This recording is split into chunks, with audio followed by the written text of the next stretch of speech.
महाभारत के अश्वमेध पर्व में अर्जुन का वध उनके ही पुत्र बभ्रुवाहन ने किया और इसके पीछे कुछ विशेष कारण और घटनाएं थीं।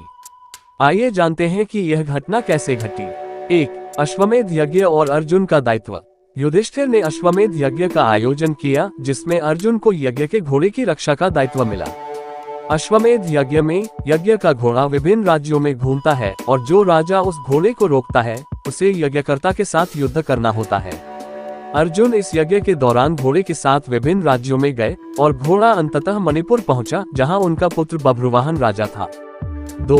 अर्जुन और बभ्रुवाहन का सामना। जब अर्जुन मणिपुर पहुंचे तो उन्होंने बभ्रुवाहन को घोड़ा रोकने के लिए ललकारा। बभ्रुवाहन अर्जुन और मणिपुर की राजकुमारी चित्रांगदा का पुत्र था। अर्जुन ने बभ्रुवाहन को चुनौती दी कि वह योद्धा होने के नाते यज्ञ के घोड़े को रोके और युद्ध करे। बभ्रुवाहन ने अर्जुन की इस चुनौती को स्वीकार कर लिया। 3. उलूपी का श्राप।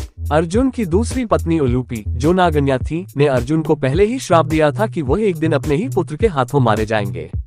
इस श्राप का कारण ये था कि अर्जुन ने महाभारत के युद्ध में भीष्म पितामह का वध किया था, जिसमें उन्होंने कुछ नैतिक नियमों का उल्लंघन किया था।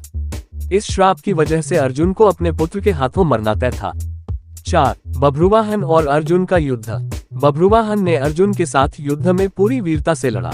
अर्जुन ने भी अपने पुत्र को योद्धा की तरह ही लिया और दोनों में एक घमासान युद्ध हुआ। इस युद्ध में बभ्रुवाहन ने अर्जुन पर तीखा प्रहार किया और अंततः अर्जुन का वध कर दिया। अर्जुन के गिरते ही मणिपुर में शोक का माहौल छा गया। 5. अर्जुन का पुनर्जीवन। अर्जुन की मृत्यु से बभ्रुवाहन और उसकी माता चित्रांगदा बहुत दुखी हो गए। उसी समय अर्जुन की पत्नी उलूपी वहां पहुंची और उन्होंने नागमणि का प्रयोग कर अर्जुन को पुनर्जीवित कर दिया। इस तरह अर्जुन को पुनः जीवन मिला और श्राप का प्रभाव समाप्त हो गया। निष्कर्ष।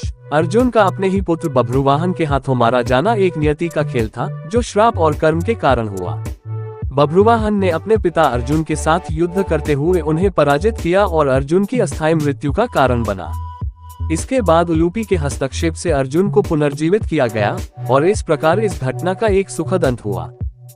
को कैसा वीडियो चाहिए कमेंट करें।